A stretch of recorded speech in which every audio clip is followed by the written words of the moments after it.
Hello ಗೆಳೆಯರೇ, ತಮ್ಮೆಲ್ಲರಿಗೂ ಲಾ excellence IAS ಪ್ರಸ್ತುತಪಡಿಸುವ ದ ಹಿಂದೂ ಸುದ್ದಿ ವಿಶ್ಲೇಷಣೆಗೆ ಸ್ವಾಗತ. ಇಂದು ನಾವು 27 ಜುಲೈ 2020 ಸುದ್ದಿ ವಿಶ್ಲೇಷಣೆಯನ್ನು ನೋಡಲಿದ್ದೇವೆ.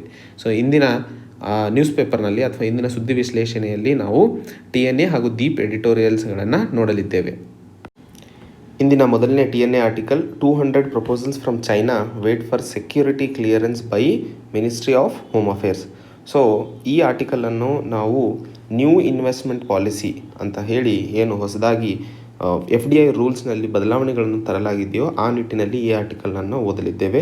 ಈ ಆರ್ಟಿಕಲ್ನಲ್ಲಿ ಕೊಟ್ಟಿರುವಂತಹ ವಿಷಯ ನಮಗೆ UPSCಯಲ್ಲಿ ಎಕಾನಮಿ ಸೆಕ್ಷನ್ GS ಪೇಪರ್ 3ಯಲ್ಲಿ ಸಹಕಾರಿಯಾಗುವುದು ಹಾಗೂ KS ಪರೀಕ್ಷೆಯಲ್ಲೂ ಸಹ ಎಕಾನಮಿಕ್ ಡೆವಲಪ್ಮೆಂಟ್ಸ್ ಕ್ಷೇತ್ರದಲ್ಲಿ ಇಲ್ಲಿ ಕೊಟ್ಟಿರುವಂತಹ ವಿಷಯನ ನಾವು ಉಪಯೋಗಿಸಬಹುದು. ಮೊದಲನೇದಾಗಿ ನಾವಿಲ್ಲಿ ಅರ್ಥ ಮಾಡ್ಕೋಬೇಕಾಗಿರುವಂಥದ್ದು ಏನಿದು ಬದಲಾವಣೆಗಳನ್ನು ಮಾಡಲಾಗಿದೆ ಅಂತ ಹೇಳಿ. ಈಗಷ್ಟೇ ಏಪ್ರಿಲ್ ತಿಂಗಳಿನಲ್ಲಿ ಮಾಡಿದಂತಹ ಹೊಸ ರೂಲ್ಸಿನ ಪ್ರಕಾರ ಯಾವುದೇ ಒಂದು ಇನ್ವೆಸ್ಟರ್ ಭಾರತದಲ್ಲಿ ಇನ್ವೆಸ್ಟ್ ಮಾಡೋದಕ್ಕೂ ಮುನ್ನ ಸರ್ಕಾರದಿಂದ ಪರ್ಮಿಷನನ್ನು ಪಡೆಯಬೇಕಾಗಿರ್ತದೆ. ಅಂದರೆ ಪ್ರಯರ್ ಅಪ್ರೂವಲ್, ಗೌರ್ಮೆಂಟಿನ ಅಪ್ರೂವಲ್ ಮ್ಯಾಂಡೇಟರಿ ಆಗಿರ್ತದೆ. FDI ಏನಾದರೂ ನಮ್ಮ ಭಾರತ ದೇಶದೊಂದಿಗೆ ಹೊಂದಿರುವಂತಹ ಲ್ಯಾಂಡ್ ಬೌಂಡ್ರಿ ಇರುವಂತಹ ಕಂಟ್ರೀಸ್ ಅಂದರೆ ಪಾಕಿಸ್ತಾನ್, ಅಫ್ಘಾನಿಸ್ತಾನ್, ಚೈನಾ, ನೇಪಾಲ್, ಭೂತಾನ್, ಬಾಂಗ್ಲಾದೇಶ್ ಹಾಗೂ ಮಯನ್ಮಾರ್.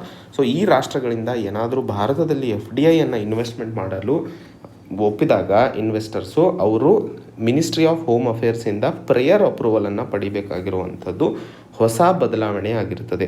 ಅದನ್ನೇ ನಾವು ನೋಡಿದಾಗ non critical sectors and critical sectors ಅಂತ ಕರಿತೀವಿ. ನಾನ್ ಕ್ರಿಟಿಕಲ್ ಸೆಕ್ಟರ್ಸ್ ಅಂದರೆ ಯಾವ್ಯಾವು ಹಾಗೂ ಕ್ರಿಟಿಕಲ್ ಸೆಕ್ಟರ್ಸ್ ಅಂದರೆ ಯಾವ್ಯಾವು? ಉದಾಹರಣೆಗೆ ಕ್ರಿಟಿಕಲ್ ಸೆಕ್ಟರ್ಸ್ ಅಂತ ತಗೊಂಡಾಗ defence, media, telecommunication, satellite, private security agencies, civil aviation ಹಾಗೂ ಮೈನಿಂಗ್. ಈ ಕ್ಷೇತ್ರಗಳಲ್ಲಿ ಏನಾದರೂ ಇನ್ವೆಸ್ಟ್ಮೆಂಟ್ ಆಗಿದ್ದಲ್ಲಿ ಅದನ್ನು ಕ್ರಿಟಿಕಲ್ ಸೆಕ್ಟರ್ ಅಂತ ಕರಿತೀವಿ. ಈ ಕ್ಷೇತ್ರಗಳನ್ನು ಬಿಟ್ಟು ಯಾವುದಾದ್ರೂ ಬೇರೆದಿದ್ದಲ್ಲಿ ಅದನ್ನು ನಾನ್ ಕ್ರಿಟಿಕಲ್ ಸೆಕ್ಟರ್ ಅಂತ ಕರಿತೀವಿ. ಮೊದಲಿಗೆ ನಾನ್ ಕ್ರಿಟಿಕಲ್ ಸೆಕ್ಟರಲ್ಲಿ ಇನ್ವೆಸ್ಟ್ಮೆಂಟ್ ಮಾಡಬೇಕು ಅಂತಂದಾಗ ಅದನ್ನು ಆಟೋಮೆಟಿಕ್ ರೂಟ್ ಅಂತ ಕರಿತಿದ್ವಿ. FDI ಏನಾದರೂ ನಾನ್ ಕ್ರಿಟಿಕಲ್ ಸೆಕ್ಟರಲ್ಲಿ ಇದ್ದಾಗ ಅದು ಆಟೋಮೆಟಿಕ್ ರೂಟಿಂದ ಆಗ್ತಾಯಿತ್ತು. ಅದಕ್ಕೆ ಯಾವುದೇ ಮಿನಿಸ್ಟ್ರಿ ಆಫ್ ಹೋಮ್ ಅಫೇರ್ಸಿಂದ ಅಪ್ರೂವಲ್ ಬೇಕಾಗಿರಲಿಲ್ಲ.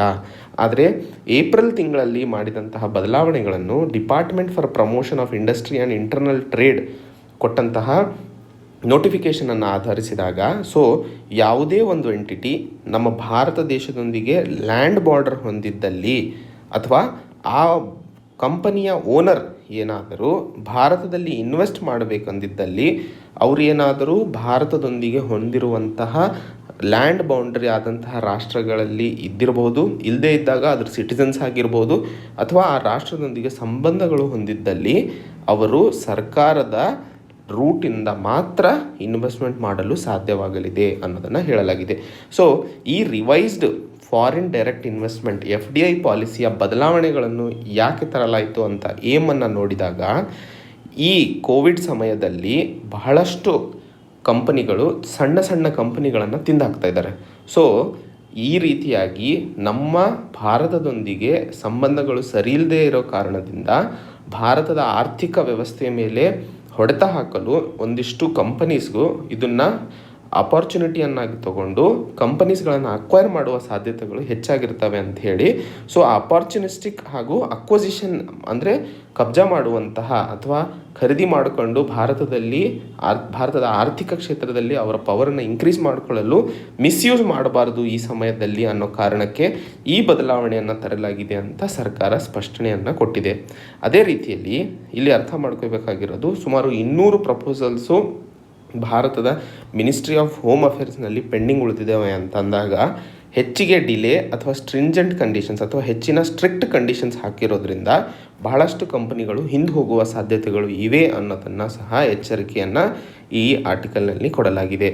ಹಾಗೆ ಭಾರತ ಹಾಗೂ ಚೈನಾ ನಡುವೆ ಗಾಲ್ವನ್ ವ್ಯಾಲಿ ಹಾಗೂ ಲಡಾಖ್ನ ಈಸ್ಟರ್ನ್ ಭಾಗದಲ್ಲಿ ಕಂಡಂತಹ ಸ್ಟ್ಯಾಂಡ್ ಆಫನ್ನು ನಾವು ಬಹಳ ದಿನಗಳಿಂದ ಓದ್ತಾ ಇದ್ದೀವಿ. ಜೂನ್ 15ರಂದು ಸುಮಾರು 20 ನಮ್ಮ ದೇಶದ ಸೈನಿಕರು ಹುತಾತ್ಮರಾದರು. ಇದು ಕಳೆದ 20 ವರ್ಷದಲ್ಲಿ ಇದೇ ಮೊದಲನೇ ಫ್ಯಾಟಲಿಟಿ ಆಗಿರುವಂಥದ್ದು ಅನ್ನೋದನ್ನು. ಸೊ ಇದನ್ನು ಪರಿಹರಿಸಲು ಎಷ್ಟರ ಮಟ್ಟಿಗೆ ಡಿಪ್ಲೊಮ್ಯಾಟಿಕ್ ಹಾಗೂ ಮಿಲಿಟರಿ ಲೆವೆಲ್ ಟಾಕ್ಸ್ಗಳು ಸಹ ಆದವು. ಹಾಗೂ ಈ ಸ್ಟೇಟಸ್ ಕೋನ ಮತ್ತೆ ವಾಪಸ್ ತಂದ್ಕೋಬೇಕು, ಅಂದರೆ ಯಥಾಸ್ಥಿತಿಗೆ ಮತ್ತೆ ಹಿಂತಿರುಗಬೇಕು ಅನ್ನುವ ಅಂಶವನ್ನು ಒತ್ತಿ ಹೇಳಿದಾಗ ಒಂದಿಷ್ಟು ಇಂಪ್ರೂವ್ಮೆಂಟ್ಸನ್ನು ನಾವು ಅದರಲ್ಲಿ ಕಾಣ್ತಾ ಇದ್ದೀವಿ. ಅದ್ರ ಜೊತೆಯಲ್ಲಿ ನಾವು ಅರ್ಥ ಮಾಡ್ಕೋಬೇಕಾಗಿರೋದು, ಚೈನಾ ಹಾಗೂ ಭಾರತದ ನಡುವೆ ಇರುವಂತಹ ವ್ಯಾಪಾರ ವಹಿವಾಟಿಕೆ ನೋಡಿದಾಗ ಚೈನಾ ಒಟ್ಟು ಇನ್ವೆಸ್ಟ್ಮೆಂಟ್ ಭಾರತದಲ್ಲಿ ಸುಮಾರು $8 ಬಿಲಿಯನ್ ಆಗಿರುತ್ತದೆ. ಸೊ ಚೈನಾ ಭಾರತದ ಒಂದು ಅತಿ ದೊಡ್ಡ ಟ್ರೇಡಿಂಗ್ ಪಾರ್ಟ್ನರ್ ಆಗಿರೋದ್ರಿಂದ ಚೈನೀಸ್ ಅಂಬಾಸಿಡರು ಸಹ ಈ ಸ್ಟೇಟ್ಮೆಂಟನ್ನು ಕೊಟ್ಟಿರುತ್ತಾರೆ. ಸೊ ನಮ್ಮ ಎರಡು ರಾಷ್ಟ್ರಗಳ ಮಧ್ಯೆ ಒಳ್ಳೆಯ ಸಂಬಂಧಗಳನ್ನು ಮುಂಸಾಗಿಸಲು ಆ ದಿಕ್ಕಿನಲ್ಲಿ ಕೆಲಸ ಮಾಡಲು ಚೈನಾವೂ ಸಹ ರೆಡಿಯಾಗಿದೆ ಅನ್ನೋದನ್ನು ಹೇಳಲಾಗಿತ್ತು. ಹಾಗಾದರೆ ಈ ಆರ್ಟಿಕಲ್ನಲ್ಲಿ ನಾವು ಮೇಯ್ನಾಗಿ ಅರ್ಥ ಮಾಡ್ಕೋಬೇಕಾಗಿರುವಂಥದ್ದು, ಮೊದಲಿಗೆ ನಾನ್ ಕ್ರಿಟಿಕಲ್ ಸೆಕ್ಟರಲ್ಲಿ ಆಟೋಮೆಟಿಕ್ ರೂಟಿಂದ ಯಾರು ಬೇಕಾದರೂ ಭಾರತದಲ್ಲಿ ಇನ್ವೆಸ್ಟ್ ಮಾಡ್ಬೋದಿತ್ತು. ಆದರೆ ಏಪ್ರಿಲ್ 18ರ ನಂತರ ಮಾಡಿದಂತಹ ಪ್ರಪೋಸಲ್ ಅಥವಾ ಅಮೆಂಡ್ಮೆಂಟಿಂದಾಗಿ ಭಾರತದೊಂದಿಗೆ ಲ್ಯಾಂಡ್ ಬೌಂಡ್ರಿ ಹೊಂದಿರುವಂತಹ ರಾಷ್ಟ್ರಗಳು ಗೌರ್ಮೆಂಟ್ ರೂಟಿಂದ ಮಾತ್ರ, ಕ್ರಿಟಿಕಲ್ ಆಗಿರ್ಬೋದು ನಾನ್ ಕ್ರಿಟಿಕಲ್ ಆಗಿರ್ಬೋದು, ಎರಡರಲ್ಲೂ ಇನ್ವೆಸ್ಟ್ಮೆಂಟ್ ಮಾಡಬೇಕು ಅಂತಂದರೆ ನೀವು ಗೌರ್ಮೆಂಟ್ ರೂಟ್ ಥ್ರೂನೇ ಬರಬೇಕು. ಅದರ ಜೊತೆಯಲ್ಲಿ ಪ್ರಿಲಿಮ್ಸ್ ಪಾಯಿಂಟ್ ಆಫ್ ವ್ಯೂ ಅಲ್ಲಿ ಭಾರತದೊಂದಿಗೆ ಹೊಂದಿರುವಂತಹ ರಾಷ್ಟ್ರಗಳು ಯಾವುಯಾವು ಅಂತ ನೋಡಿದಾಗ ಪಾಕಿಸ್ತಾನ್, ಅಫ್ಘಾನಿಸ್ತಾನ್, ಚೈನಾ, ನೇಪಾಲ್, ಭೂತಾನ್, ಬಾಂಗ್ಲಾದೇಶ್ ಹಾಗೂ ಮಯನ್ಮಾರ್.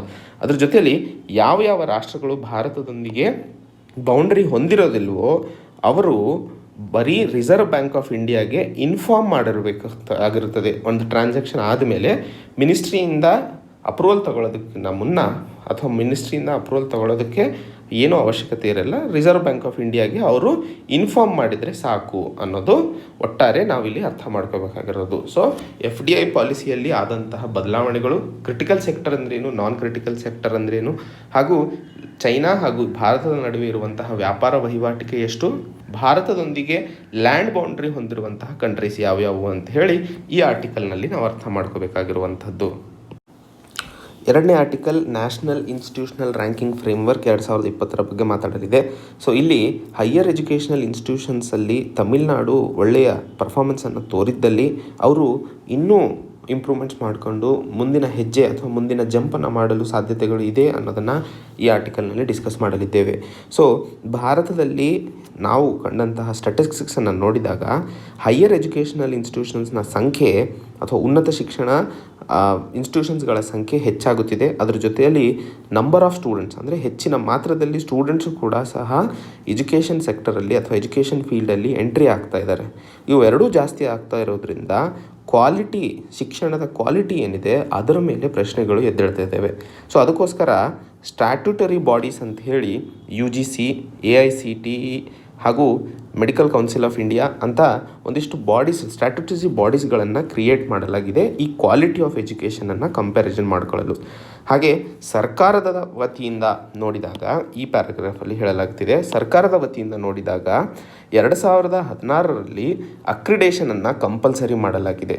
ಹಾಗೂ ಅದ್ರ ಜೊತೆಯಲ್ಲಿ ಎರಡನೇ ಇಂಪಾರ್ಟೆಂಟ್ ಪಾಯಿಂಟ್ ಅಂದರೆ ನ್ಯಾಷನಲ್ ಇನ್ಸ್ಟಿಟ್ಯೂಷನಲ್ ರ್ಯಾಂಕಿಂಗ್ ಫ್ರೇಮ್ವರ್ಕನ್ನು ಸ್ಥಾಪನೆ ಮಾಡಲಾಯಿತು, ಅಂದರೆ ಇದನ್ನು ಜಾರಿಗೆ ತರಲಾಯಿತು.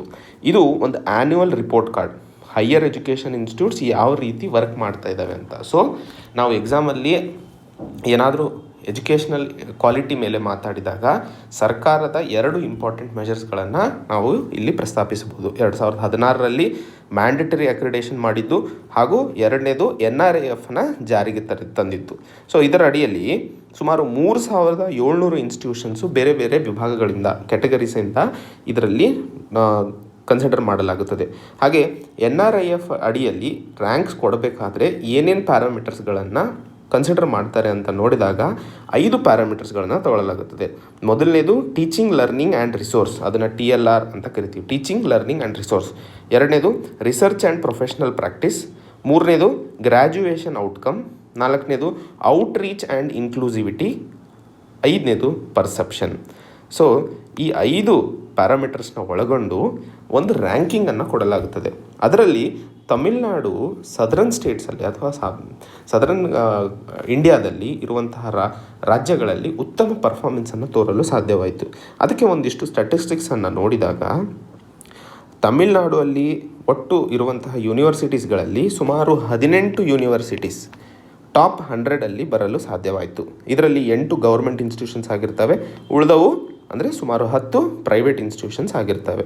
ಸೊ ಈ ಯೂನಿವರ್ಸಿಟಿಗಳಲ್ಲಿ ಆದಂತಹ ಒಳ್ಳೆಯ ಉತ್ತಮ ಪರ್ಫಾರ್ಮೆನ್ಸಿಗೆ ಸಾಧ್ಯತೆಗಳು ಏನು ಅಂತ ನೋಡಿದಾಗ TLRP ಅಂದರೆ ಟೀಚಿಂಗ್ ಲರ್ನಿಂಗ್ ಹಾಗೂ ಪ್ರಾಕ್ಟೀಸ್, ಹಾಗೂ ಗ್ರ್ಯಾಜುಯೇಷನಲ್ ಔಟ್ಕಮ್, ಮತ್ತು OI ಅಂದರೆ ಔಟ್ರೀಚ್ ಆ್ಯಂಡ್ ಇನ್ಕ್ಲೂಸಿವಿಟಿ. ಸೊ ಈ ಫ್ಯಾಕ್ಟರ್ಸ್ಗಳನ್ನು ಬಹಳ ಇಂಪ್ರೂವ್ಮೆಂಟ್ ಮಾಡಿದ್ದಲ್ಲಿ ತಮಿಳುನಾಡುವಲ್ಲಿ ಯೂನಿವರ್ಸಿಟಿಗಳ ಬಳಿ ಟಾಪ್ 100 ಒಳಗಡೆ ಬರಲು ಸಾಧ್ಯವಾಯಿತು ಅಥವಾ ಅನುಕೂಲವಾಯಿತು ಅಂತ ಹೇಳ್ಬೋದು. ಸೊ ಅದ್ರ ಜೊತೆಯಲ್ಲಿ ಬೇರೆ ಬೇರೆ ವಿಭಾಗಗಳಲ್ಲಿ ನೋಡಿದಾಗ ಒಟ್ಟು ಬೇರೆ ಕಾಲೇಜಸಲ್ಲಿ ನೋಡಿದಾಗ ಟಾಪ್ 100ಅಲ್ಲಿ ಸುಮಾರು 32 ಕಾಲೇಜುಗಳು ಬಂದಿದ್ದಾವೆ. ಅದರಲ್ಲಿ 4 ಗೌರ್ಮೆಂಟ್ ಆರ್ಟ್ಸ್ ಕಾಲೇಜ್ ಆಗಿರ್ತವೆ ಹಾಗೂ 9 ವುಮೆನ್ಸ್ ಕಾಲೇಜ್ ಆಗಿರ್ತವೆ. ಪ್ರೆಸಿಡೆನ್ಸಿ ಕಾಲೇಜ್ ಚೆನ್ನೈ 5th ಆಗಿರುತ್ತದೆ, ಇಡೀ ರಾಷ್ಟ್ರದಲ್ಲೇ 5th ಕಾಲೇಜ್ ಆಗಿದೆ. ಇಂಜಿನಿಯರಿಂಗ್ ಕ್ಯಾಟಗರಿಯಲ್ಲಿ ನೋಡಿದಾಗ IIT ಮಡ್ರಾಸ್, NIT ತ್ರಿಚಿ ಹಾಗೂ ಸಮ್ ಪ್ರೈವೇಟ್ ಇನ್ಸ್ಟಿಟ್ಯೂಟ್ಸ್ ಏನಿದಾವೋ ಅದು ಟಾಪ್ 100ಅಲ್ಲಿ ಬಂದಿರ್ತವೆ. ಅದ್ರ ಜೊತೆಯಲ್ಲಿ 8 ಮ್ಯಾನೇಜ್ಮೆಂಟ್ ಇನ್ಸ್ಟಿಟ್ಯೂಟ್ಸ್ ಹಾಗೂ ಮೆಡಿಕಲ್ ಕಾಲೇಜಸ್, ಅದರಲ್ಲಿ ಕ್ರಿಶ್ಚಿಯನ್ ಮೆಡಿಕಲ್ ಕಾಲೇಜ್ ವೆಲ್ಲೂರ್ ದೇಶದಲ್ಲೇ 3ನೇ ಸ್ಥಾನದಲ್ಲಿ ನಿಂತಿರುತ್ತದೆ. ಯಾವುದೇ ಲಾ ಇನ್ಸ್ಟಿಟ್ಯೂಷನ್ ಈ ಲಿಸ್ಟಲ್ಲಿ ಆಗಿರೋದಿಲ್ಲ. Architecture 3, 4 dental, 9 pharmacy. ಸೊ ಈ ಸ್ಟ್ಯಾಟಿಸ್ಟಿಕ್ಸಿಂದ ನೋಡಿದಾಗ ಒಟ್ಟು ಎಲ್ಲ ವಿಭಾಗಗಳಲ್ಲೂ ಒಂದಿಷ್ಟು ಉತ್ತಮವಾಗಿ ಪರ್ಫಾರ್ಮೆನ್ಸನ್ನು ತಮಿಳುನಾಡು ತೋರಿಸಿರುವಂಥದ್ದನ್ನು NIRFಲ್ಲಿ ನೋಡ್ತಿದ್ದೀವಿ. ಅದಕ್ಕೆ ಏನು ಕಾರಣ ಅಂದರೆ ಎಲ್ಲ ಕ್ಷೇತ್ರಗಳಲ್ಲಿ ಡಾಮಿನೆನ್ಸ್ ಅಂದರೆ ಒಳ್ಳೆಯ ಪರ್ಫಾರ್ಮೆನ್ಸನ್ನು ತೋರಿಸಲು ಸಾಧ್ಯ ಹೇಗಾಯಿತು ಅಂತ ಪಾಯಿಂಟ್ಸನ್ನು ನೋಡಿದಾಗ ಮೊದಲನೇದು ಅವೇರ್ನೆಸ್. ಜನರಲ್ಲಿ ಎಜುಕೇಷನ್ ಬಗ್ಗೆ ಇರುವಂತಹ ಅವೇರ್ನೆಸ್ ತುಂಬ ಇಂಪಾರ್ಟೆಂಟ್ ಆಗಿರುತ್ತದೆ. ಅದರ ಇಂಪಾರ್ಟೆನ್ಸನ್ನು ತಿಳಿಸ್ಕೊಡಬೇಕು. ಸೊ ಹಾಗೂ ಎರಡನೇದು ಟೈಮ್ಲಿ ಆ್ಯಂಡ್ ಪ್ರಾಪರ್ ಕಂಡಕ್ಟ್ ಅಂದರೆ ಸರಿಯಾದ ಸಮಯಕ್ಕೆ ಸರಿಯಾಗಿ ಎಕ್ಸಾಮ್ಸನ್ನು ಕಂಡಕ್ಟ್ ಮಾಡೋದು. ಮೂರನೇದು ರಿಸರ್ವೇಷನ್ ಪರ್ಕೊಲೇಷನ್ ಅಂದರೆ ರಿಸರ್ವೇಷನ್ ಏನು ಪಾಲಿಸಿ ಇದೆಯೋ ಅದು ಎಲ್ಲ ಸಮಾಜದ ಎಲ್ಲ ವಿಭಾಗಗಳಿಗೆ ಅದು ಸರಿಯಾಗಿ ಸಿಗ್ತಾ ಇರೋದು. ನಾಲ್ಕನೇದು ನೋಡಿದಾಗ ಪರ್ಸೆಪ್ಷನ್ ಆಫ್ ಎಂಪ್ಲಾಯರ್ಸ್. ಸೊ ಅಲ್ಲಿ ಪರ್ಸೆಪ್ಷನ್ನು ಸಹ ಜನರಲ್ಲಿ ಹಾಗೂ ಎಂಪ್ಲಾಯರ್ಸಲ್ಲಿ ಎಜುಕೇಷನ್ ಬಗ್ಗೆ ಇರುವಂತಹ ದೂರದೃಷ್ಟಿ ಅದೂ ಸಹ ಇದು ಡೆವಲಪ್ಮೆಂಟಿಗೆ ಹೆಲ್ಪ್ ಆಗುತ್ತದೆ. ಸೊ ನಾವು ಕರ್ನಾಟಕದಲ್ಲೂ ಸಹ ಯಾವುದೇ ಒಂದು ಎಜುಕೇಷನಲ್ ಇನ್ಸ್ಟಿಟ್ಯೂಟ್ಸಲ್ಲಿ ಇಂಪ್ರೂವ್ಮೆಂಟ್ಸ್ ಬರಬೇಕು ಅಂತಂದರೆ ಇದು ರಿಸಲ್ಟ್ಸ್ ಆಗಲೇ ಈ ಕಾರಣಗಳಿಂದಾಗಿ ತಮಿಳುನಾಡು ಉತ್ತಮ ಪರ್ಫಾರ್ಮೆನ್ಸನ್ನು ತೋರಿಸ್ತಾ ಇದೆ. ಸೊ ಯಾವುದೇ ರಾಷ್ಟ್ರಗಳಾಗಲಿ ಯಾವುದೇ ರಾಜ್ಯಗಳಾಗಲಿ ಅದರಲ್ಲಿ ಇಂಪ್ರೂವ್ಮೆಂಟ್ಸ್ ಬರಬೇಕು ಅಂದರೆ ಇವು ಬೇಸಿಕ್ ಪಾಯಿಂಟ್ಸ್ ಆಗಿರ್ತವೆ. ಸೊ ಇದು ನಾವು ಮೇನ್ಸ್ ಆನ್ಸರಲ್ಲಿ ಎಜುಕೇಷನ್ ಚಾಪ್ಟರಲ್ಲಿ ನಾವು ಇದನ್ನು ಆರಾಮಾಗಿ ಉಪಯೋಗಿಸ್ಕೋಬಹುದು. ಹಾಗೆ ಯಾವುದೇ ಒಂದು ಇನ್ಸ್ಟಿಟ್ಯೂಷನ್ ತನ್ನ ರ್ಯಾಂಕಿಂಗನ್ನು ಇಂಪ್ರೂವ್ಮೆಂಟ್ ಮಾಡಬೇಕು ಅಂತ ಅಂದಿದ್ದಲ್ಲಿ ಮೊದಲನೇದು % ಎನ್ರೋಲ್ಮೆಂಟ್ ಆಫ್ ಸ್ಟೂಡೆಂಟ್ಸ್. ಸೊ ಎಲ್ಲ ಸೀಟ್ಗಳಲ್ಲೂ ಫಿಲ್ ಆಗುವಂಥದ್ದು. ಎರಡನೇದು ಎಕ್ಸ್ಪೀರಿಯನ್ಸ್ಡ್ ಹಾಗೂ ಕ್ವಾಲಿಫೈಡ್ ಫ್ಯಾಕಲ್ಟಿ ಇರಬೇಕು. ಮೂರನೇದು ಬೇರೆ ರಾಜ್ಯಗಳಿಂದ ಹಾಗೂ ರಾಷ್ಟ್ರಗಳಿಂದನೂ ಸಹ ಸ್ಟೂಡೆಂಟ್ಸನ್ನು ಎನ್ರೋಲ್ ಮಾಡಿಸುವಂಥದ್ದು. ನಾಲ್ಕನೇದು number of students and faculties ಏನಿರ್ತಾರೋ ಅವ್ರಿಗೆ ಒಳ್ಳೆಯ ಸ್ಕಾಲರ್ಶಿಪ್ಸನ್ನು ಕೊಡೋದು. ನಾಲ್ಕನೇದು ಕ್ವಾಲಿಟಿ ರಿಸರ್ಚ್ ಪಬ್ಲಿಕೇಷನ್ಸ್ ಹಾಗೂ ಪ್ರಾಜೆಕ್ಟ್ಸ್ಗಳಿಗೆ ಫಂಡ್ ಮಾಡೋದು. ಎಕ್ಸಾಮ್ಸ್ನಲ್ಲಿ ಹೈಯರ್ ಪಾಸ್ ಪರ್ಸೆಂಟೇಜ್ ಇರೋದ್ರಿಂದ ಮತ್ತು ಫಿಸಿಕಲಿ ಚಾಲೆಂಜ್ಡ್ ಅವರಿಗೆ ಉತ್ತಮ ಇನ್ಫ್ರಾಸ್ಟ್ರಕ್ಚರ್ನ ಪ್ರೊವೈಡ್ ಮಾಡೋದು. ಮತ್ತು ಎಂಪ್ಲಾಯೀಸಿಗೂ ಹಾಗೂ ಅಕಾಡೆಮಿಕ್ ಪಿಯರ್ಸ್ ಅದಕ್ಕೆ ಅಸೋಸಿಯೇಟೆಡ್ ಆಗಿರುವಂತಹ ಶಿಕ್ಷಕರಿಗೂ ಒಳ್ಳೆಯ ಸ್ಯಾಲ್ರೀಸನ್ನು ಕೊಡೋದು. ಸೊ ಈ ಕ್ಷೇತ್ರಗಳಲ್ಲಿ ಇಂಪ್ರೂವ್ಮೆಂಟ್ಸ್ ಆದಲ್ಲಿ ಯಾವುದೇ ಒಂದು ಇನ್ಸ್ಟಿಟ್ಯೂಷನ್ ಮುಂದೆ ಬರಲು ಸಾಧ್ಯವಾಗಲಿದೆ ಅನ್ನೋದನ್ನು ನೋಡಬೇಕಾಗಿದೆ. ಅದರ ಜೊತೆಯಲ್ಲಿ ಇನ್ನೊಂದು ಪಾಯಿಂಟ್, ಈ ಪ್ಯಾರಾಗ್ರಾಫ್ ಕೊನೆಗೆ ನಾವು ಮಾತಾಡ್ತಾ ಇರುವಂಥದ್ದು, ನಮ್ಮ ಭಾರತದಲ್ಲಿ ಸದರನ್ ಚೆನ್ನೈಯಿಂದ ಅಥವಾ ಸದರನ್ ತಮಿಳುನಾಡುವಿಂದ ನೋಡಿದಾಗ ಒಟ್ಟು ಇನ್ಸ್ಟಿಟ್ಯೂಟ್ಸ್ಗಳು ಲೆಕ್ಕ ಹಾಕಿದರೆ ಬರೀ 14% ಮಾತ್ರ ಟಾಪ್ ಇನ್ಸ್ಟಿಟ್ಯೂಟ್ ಆಗಿರುವಂಥದ್ದು. ಅಂದರೆ ಇನ್ನೂ ಹೆಚ್ಚಿನ ಮಾತ್ರದಲ್ಲಿ ಎಂಪ್ಲಾಯಬಿಲಿಟಿ, ಕ್ವಾಲಿಟಿ ರಿಸರ್ಚ್, ಇನ್ಫ್ರಾಸ್ಟ್ರಕ್ಚರ್ ಈ ಸೆಕ್ಟರ್ಸ್ಗಳ ಮೇಲೆ ಅಥವಾ ಇನ್ಸ್ಟಿಟ್ಯೂಷನ್ಸಿನ ಇಂಪ್ರೂವ್ಮೆಂಟ್ಸ್ ಮೇಲೆ ವರ್ಕ್ ಮಾಡುವ ಅವಶ್ಯಕತೆ ಇದೆ. ಸೊ ಈಗ ಇರುವ ಇನ್ಸ್ಟಿಟ್ಯೂಟ್ಸ್ ಯಾವ ಒಳ್ಳೆಯ ಉತ್ತಮ ಪರ್ಫಾರ್ಮೆನ್ಸನ್ನು ತೋರಿಸ್ತಾ ಇದ್ದಾವೋ ಇದರಲ್ಲಿ ಅವರು ಮುಂದಿನ ರ್ಯಾಂಕ್ಸನ್ನು academic ranking of world universities ಮತ್ತು Quacquarelli Symonds world university ranking ಅಂದರೆ ಪ್ರಪಂಚದ ಸ್ಟೇಜ್ನಲ್ಲಿ ಒಂದಿಷ್ಟು ರೆಕಗ್ನೈಸೇಷನ್ನ ಪಡಿಬೇಕು ಅಂದಿದ್ದಲ್ಲಿ ಈ 2 ರ್ಯಾಂಕಿಂಗ್ಸ್ಗಳಲ್ಲಿ ನಮ್ಮ ಹೆಸರು ಅಥವಾ ನಮ್ಮ ಭಾರತ ದೇಶದಿಂದ ಇನ್ಸ್ಟಿಟ್ಯೂಷನ್ಸ್ಗಳ ಹೆಸರು ಬರಲು ಉಪಕಾರಿಯಾಗಲಿದೆ. ಸೊ ನಾವು ಎಷ್ಟೋ ಸರಿ ನೋಡ್ತೀವಿ, ಇಂಜಿನಿಯರಿಂಗ್ ಆದಮೇಲೆ ಮೆಡಿಕಲ್ ಆದಮೇಲೆ ಫಾರಿನ್ ಯೂನಿವರ್ಸಿಟೀಸಿಗೆ ವಿದ್ಯಾರ್ಥಿಗಳು ಭಾರತದಿಂದ ಹೋಗುವ ಒಲವು ತುಂಬ ಜಾಸ್ತಿ ತೋರಿಸ್ತಾರೆ. ಯಾಕೆ ಅಂತಂದರೆ ಅವರು ಈ ಪ್ಯಾರಾಮೀಟರ್ಸ್ಗಳನ್ನು ಫುಲ್ಫಿಲ್ ಮಾಡಿಕೊಂಡಾಗ ವಿದ್ಯಾರ್ಥಿಗಳು ಆಟೋಮೆಟಿಕಲಿ ಅದಕ್ಕೆ ಅಟ್ರಾಕ್ಟ್ ಆಗ್ತಾರೆ. ಸೊ ನಮ್ಮ ಭಾರತ ದೇಶದಲ್ಲೇ ಹಾಗೂ ಭಾರತದಲ್ಲಿ ಇರುವಂತಹ ಪ್ರೆಸೆಂಟ್ ಡೆಮೋಗ್ರಫಿಕ್ ಡಿವಿಡೆಂಟನ್ನು ಇನ್ನೂ ನೆಕ್ಸ್ಟ್ ಸ್ಥಾನಕ್ಕೆ ಬೆಳೆಸಬೇಕು ಅಂದಿದ್ದಲ್ಲಿ ಎಜುಕೇಷನ್ ಒಂದು ಕೀ ಸೆಕ್ಟರ್ ಆಗಿರುತ್ತದೆ, ಅಂದರೆ ಒಂದು ಮೂಲ ಪಾತ್ರ ವಹಿಸುತ್ತದೆ. ಸೊ ಆ ಎಜುಕೇಷನಿಗೆ, ಆ ಶಿಕ್ಷಣಕ್ಕೆ ಹೆಚ್ಚಿನ ಮಾತ್ರದಲ್ಲಿ ಒತ್ತಾಯವಾಗಿ ಅಥವಾ ಇಂಪಾರ್ಟೆನ್ಸನ್ನು ಕೊಟ್ಟು ಇಂಪ್ರೂವ್ಮೆಂಟ್ಸ್ ಮಾಡುವ ಅವಶ್ಯಕತೆ ಇದೆ ಅನ್ನೋದನ್ನು ಈ ಆರ್ಟಿಕಲ್ನಲ್ಲಿ ಹೇಳ್ತಾ ಇರುವಂಥದ್ದು. ಸೊ ಯಾವುದೇ ಕಾರಣಕ್ಕೂ ಎಜುಕೇಷನ್, ಶಿಕ್ಷಣ, ಎರಡನೇದು ಹೆಲ್ತ್, ಮೂರನೇದು ಎಂಪ್ಲಾಯ್ಮೆಂಟ್, ಈ 3 ಪ್ಯಾರಾಮೀಟರ್ಸ್ಗಳಲ್ಲಿ ರಾಷ್ಟ್ರ, ರಾಜ್ಯ ವರ್ಕ್ ಮಾಡಿದ್ದಲ್ಲಿ ಮಾತ್ರ ಆ ದೇಶದಲ್ಲಿ ಇರುವಂತಹ ಸಿಟಿಸನ್ಸಿಗೆ ಅಥವಾ ನಾಗರಿಕರಿಗೆ ಉತ್ತಮ ಜೀವನ ಕೊಡಲು ಸಾಧ್ಯವಾಗಲಿದೆ ಅನ್ನೋದನ್ನು ಅರ್ಥ ಮಾಡಿಕೊಳ್ಳಬೇಕಾಗಿದೆ. ಸೊ ಈ ಆರ್ಟಿಕಲ್ನಲ್ಲಿ ಈ ಇಷ್ಟು ಪ್ಯಾರಾಮೀಟರ್ಸ್ನ ನಾವು ಅರ್ಥ ಮಾಡ್ಕೋಬೇಕಾಗಿರುವಂಥದ್ದು. ಇಲ್ಲಿ India evacuates 11 Afghan nationals. So ಭಾರತ ಅಫ್ಘಾನಿಸ್ತಾನದಲ್ಲಿ ಮೈನಾರಿಟೀಸ್ ಆದಂತಹ ಸಿಖ್ ಹಾಗೂ ಹಿಂದೂ ಕಮ್ಯುನಿಟಿಯಲ್ಲಿ 11 ಜನರಿಗೆ ಭಾರತಕ್ಕೆ ಅಲೌ ಮಾಡಿರೋ ನಿಟ್ಟಿನಲ್ಲಿ ಈ ಆರ್ಟಿಕಲನ್ನು ಡಿಸ್ಕಸ್ ಮಾಡಲಾಗಿದೆ. So exam point of view ಅಲ್ಲಿ ನಾವಿಲ್ಲಿ ಅರ್ಥ ಮಾಡ್ಕೋಬೇಕಾಗಿರುವಂಥದ್ದು, ಹೇಗೆ ಈ ಅಫ್ಘಾನ್ ನ್ಯಾಷನಲ್ಸ್ ಅಂದರೆ ಅಫ್ಘಾನಿನ ಸಿಟಿಸನ್ಸ್ ಆಗಿರುವಂತಹ ಈ 11 ಸಿಖ್ ಹಾಗೂ ಹಿಂದೂ ಕಮ್ಯುನಿಟಿಗೆ ಸೇರಿದಂಥವರನ್ನು ಭಾರತಕ್ಕೆ ಬರಮಾಡಿಕೊಂಡಿದ್ದು ಹೇಗೆ ಸಾಧ್ಯವಾಯಿತು. ಸೊ ನಾವೆಲ್ಲರೂ ನಮ್ಮ ಲಾಯಕ್ಸ್ ಬೆಂಗಳೂರು ಚಾನಲಲ್ಲೂ ಸಹ ಇದರ ಉಲ್ಲೇಖ ಇದೆ. ಸೊ ಇದರ ಬಗ್ಗೆ ಒಂದು ವಿಡಿಯೋನೂ ಇದೆ. Citizenship amendment bill 2019.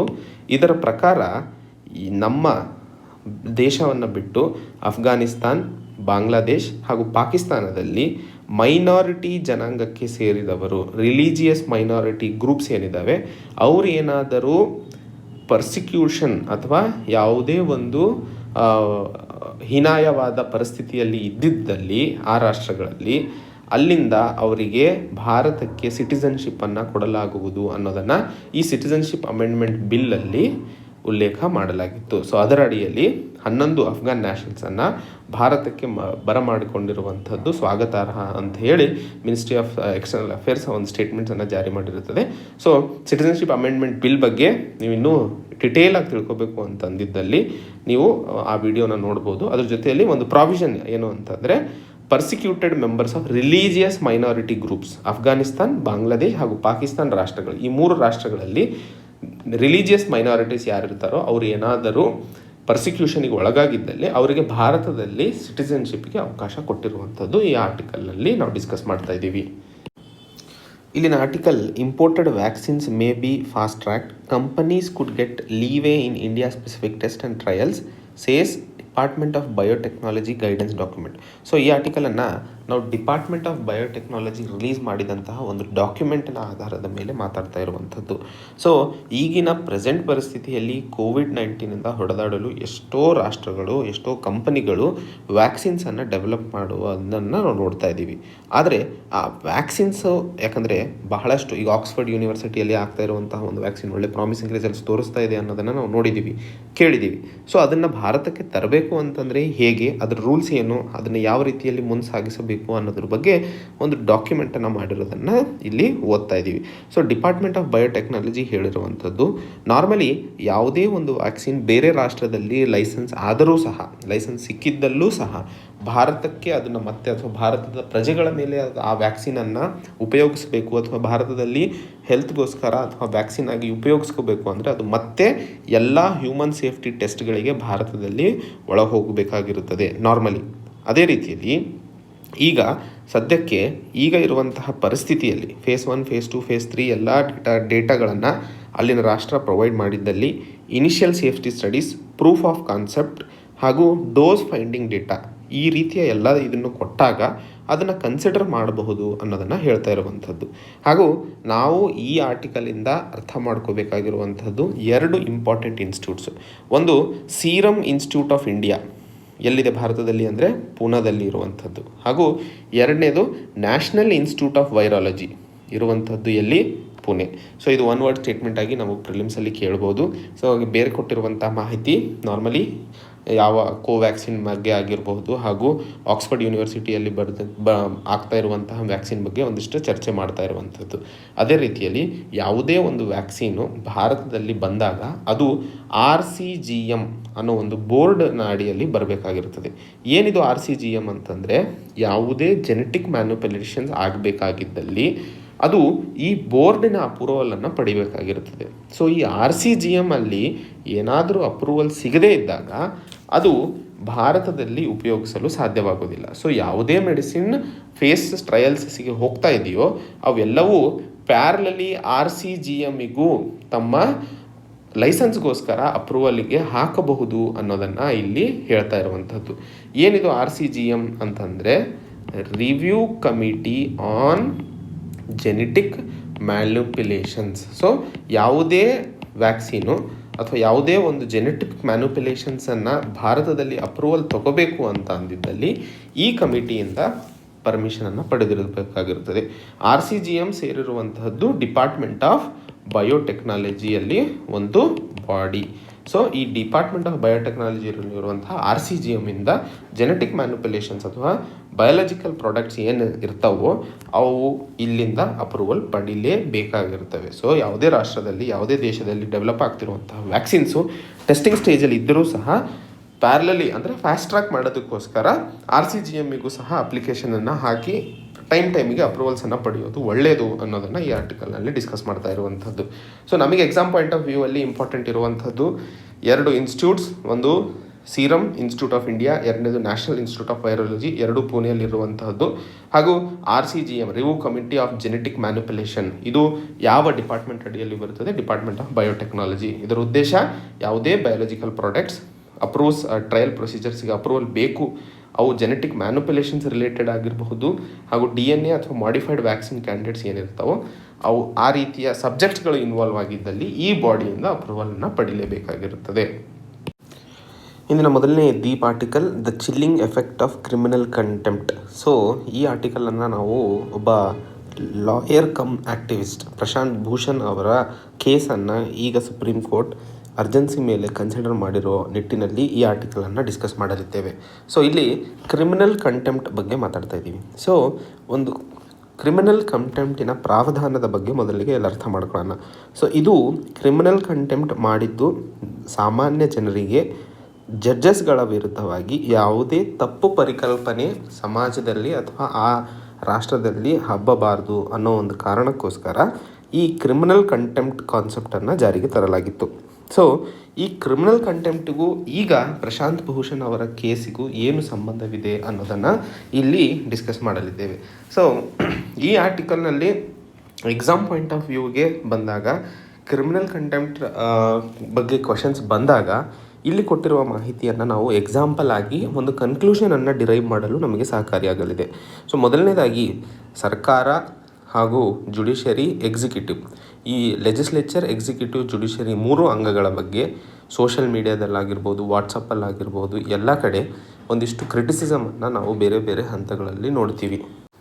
ಇಲ್ಲಿ ಈ ಆರ್ಟಿಕಲಲ್ಲಿ ಮಾತಾಡ್ತಾ ಇರುವಂಥದ್ದು ಪ್ರಶಾಂತ್ ಭೂಷಣ್ ಅವರು ಟ್ವಿಟ್ಟರಲ್ಲಿ 2 ಟ್ವೀಟ್ಸ್ಗಳನ್ನು, ಅಂದರೆ ಮೊದಲನೇದು ಕರಪ್ಷನ್ ಇನ್ ಜುಡಿಷರಿ, ಸೊ ಜುಡಿಷಿಯಲ್ ಸಿಸ್ಟಮಲ್ಲಿ ಕರಪ್ಷನ್ ಬಗ್ಗೆ ಒಂದು ಟ್ವೀಟನ್ನು ಮಾಡಿರ್ತಾರೆ, ಹಾಗೂ 2009ರಲ್ಲಿ ಇನ್ನೊಂದು ಟ್ವೀಟಿನ ಬಗ್ಗೆ ಜುಡಿಷರಿ ವಿರುದ್ಧವಾಗಿ ಮಾಡಿರುವಂತಹ ನಿಟ್ಟಿನಲ್ಲಿ ಈ ಕಂಟೆಂಪ್ಟ್ ಪ್ರೊಸೀಡಿಂಗ್ಸನ್ನು ಅವರು ವಿರುದ್ಧವಾಗಿ ಎಮರ್ಜೆನ್ಸಿ ಅಂದರೆ ಅರ್ಜೆಂಟ್ ಬೇಸಿಸ್ ಮೇಲೆ ಶುರು ಮಾಡಿರೋದ್ರಿಂದ ಈ ಪ್ರಶ್ನೆಗಳನ್ನು ಎತ್ತಿರುವಂಥದ್ದು. ಸೊ ಈ ಆರ್ಟಿಕಲ್ ಬರೆದಿರುವಂಥವರು AP ಶಾ ಅಂಥೇಳಿ ರಿಟೈರ್ಡ್ ಚೀಫ್ ಜಸ್ಟಿಸ್, ಡೆಲ್ಲಿ ಹಾಗೂ ಮದ್ರಾಸ್ ಹೈಕೋರ್ಟಿನ ಮತ್ತು law commission of India former chairman ಸಹ ಆಗಿದ್ದರು. ಸೊ ಇಲ್ಲಿ ಮೊದಲನೇ ಪ್ಯಾರಾಗ್ರಾಫ್ನಲ್ಲಿ, ಅಂದರೆ ಈ ಪ್ಯಾರಾಗ್ರಾಫಲ್ಲಿ ನಾವು ಈಗಿನ ಸಂದರ್ಭದಲ್ಲಿ ಕೋರ್ಟ್ ನಡೆಸೋದೇ ತುಂಬ ಕಷ್ಟ ಆಗ್ತಾ ಇದೆ, ಅದರಲ್ಲೂ ಈ ಥರ ಕಂಟೆಂಪ್ಟ್ ಪ್ರೊಸೀಡಿಂಗ್ಸ್ಗಳನ್ನು ಅರ್ಜೆಂಟ್ ಬೇಸಿಸ್ ಮೇಲೆ ತಗೊಳ್ಳುವ ಅವಶ್ಯಕತೆ ಏನಿತ್ತು ಅನ್ನೋ ಮೊದಲನೇ ಪ್ರಶ್ನೆನ ಎಬ್ಬಿಸ್ತಾ ಇದ್ದಾರೆ.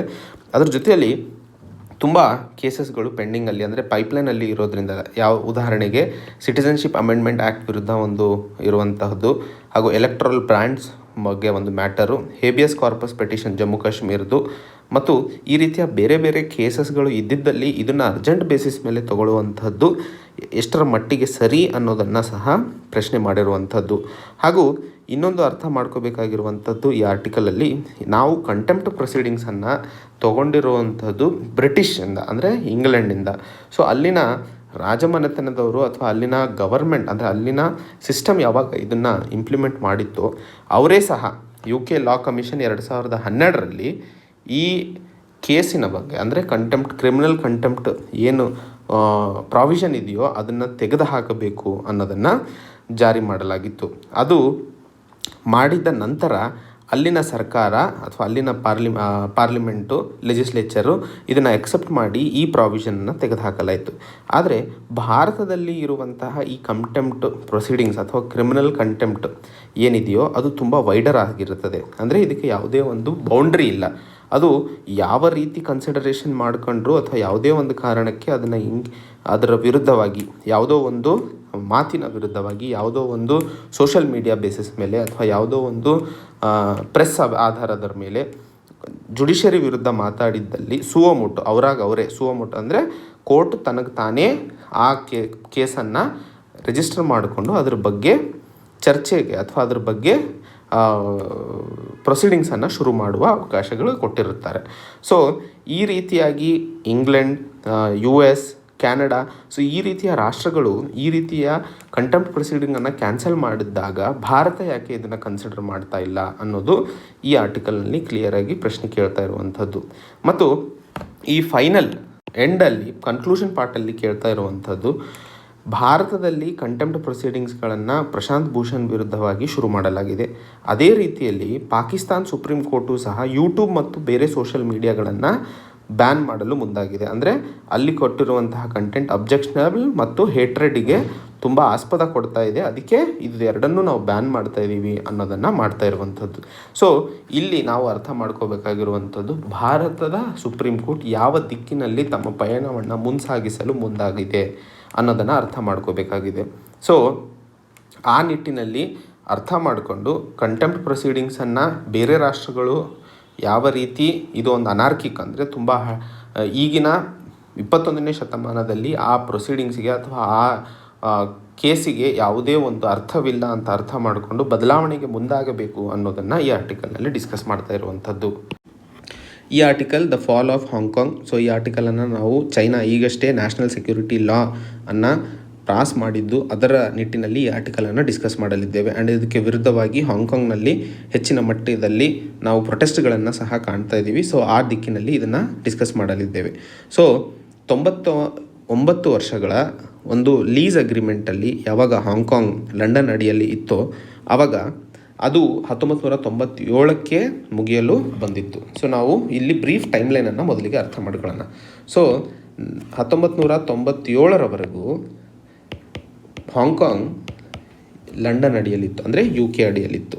ಆದರೆ 1982ರಲ್ಲಿ ಆಗಿನ ಪೀಪಲ್ಸ್ ರಿಪಬ್ಲಿಕ್ ಆಫ್ ಚೈನಾದ ರೆಪ್ರೆಸೆಂಟೇಟಿವ್ ಆದ ಡೆನ್ ಜಿಯಾಂಪಿಂಗ್ ಅವರು ಮಾರ್ಗರೆಟ್ ಥ್ಯಾಚರ್ ಅವರಿಗೆ ಒಂದು ನಂಬಿಕೆ ಹಾಗೂ ಒಂದು ಪ್ರಾಮಿಸನ್ನು ಮಾಡಿರ್ತಾರೆ.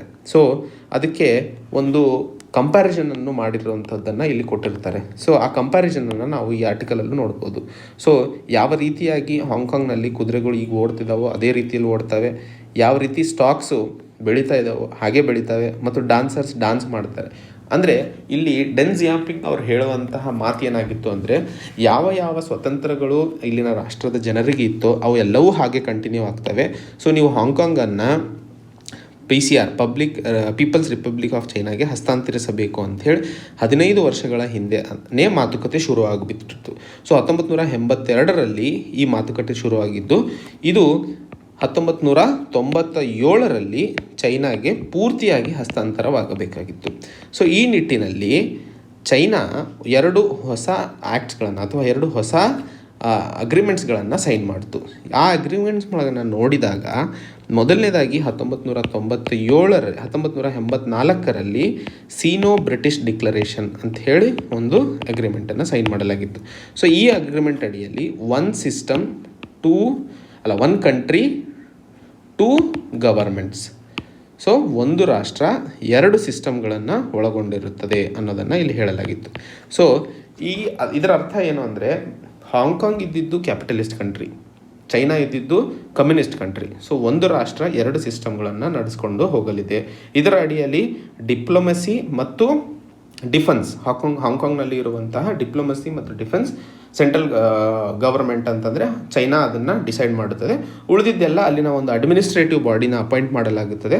ಆ ಅಡ್ಮಿನಿಸ್ಟ್ರೇಟಿವ್ ಬಾಡಿ ಆ ಹಾಂಗ್ಕಾಂಗ್ನಲ್ಲಿ ಇರುವಂತಹ ಬೇರೆ ಬೇರೆ ಕ್ಷೇತ್ರಗಳಲ್ಲಿ ಮಾಡಬೇಕಾದಂತಹ ಅಡ್ಮಿನಿಸ್ಟ್ರೇಷನನ್ನು ನೋಡ್ಕೊಂಡು ಹೋಗುತ್ತದೆ ಅನ್ನೋದನ್ನು ಈ ಅಗ್ರಿಮೆಂಟಿನ ಅಡಿಯಲ್ಲಿ ಡಿಸೈಡ್ ಮಾಡಲಾಗಿತ್ತು. ಹಾಗೆ 1990ರಲ್ಲಿ ಒಂದು ಬೇಸಿಕ್ ಲಾನ ಜಾರಿಗೆ ತರಲಾಯಿತು.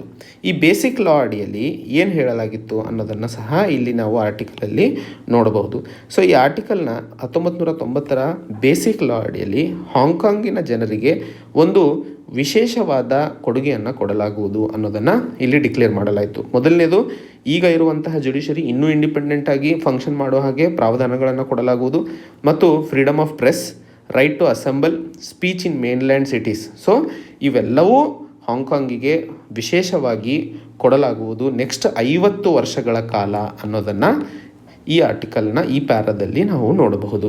ಸೊ ಈ ನಿಟ್ಟಿನಲ್ಲಿ ಯಾವಾಗ ಈ ಎಲ್ಲದನ್ನು ನೋಡಿಕೊಂಡು ಹೇಗೆ ಸರ್ಕಾರ ಮುನ್ಸಾಗಿಸಬೇಕು ಅಥವಾ ಈ ಬದಲಾವಣೆಗಳು ಆಗ್ತಾ ಇದ್ದ ಸಮಯದಲ್ಲಿ 1989ರಲ್ಲಿ ಬೀಜಿಂಗ್ನಲ್ಲಿ ಸೋಲ್ಜರ್ಸ್ ಅಂದರೆ ಅಲ್ಲಿನ ಆರ್ಮಿ ಅಲ್ಲಿನ ಸಿವಿಲಿಯನ್ಸ್ ಮೇಲೆ ಒಂದಿಷ್ಟು ಬುಲೆಟ್ಸ್ಗಳನ್ನು ಹಾರಿಸಿದಾಗ ಈ ಪ್ರಶ್ನೆಗಳನ್ನು ಮತ್ತೆ ಉದ್ಭವ ಆಯಿತು. ಏನಂತ, ಹಾಂಗ್ಕಾಂಗಿಗೆ ಚೈನಾ ಅಂದರೆ ಪೀಪಲ್ಸ್ ರಿಪಬ್ಲಿಕ್ ಆಫ್ ಚೈನಾ ಮಾಡಿದಂತಹ ಪ್ರಾಮಿಸ್ ಉಳಿಸ್ಕೊಂಡು ಹೋಗಲಿದೆಯಾ ಅನ್ನೋ ಒಂದು ಪ್ರಶ್ನೆಗಳು ಉದ್ಭವ ಆಗ್ತವೆ.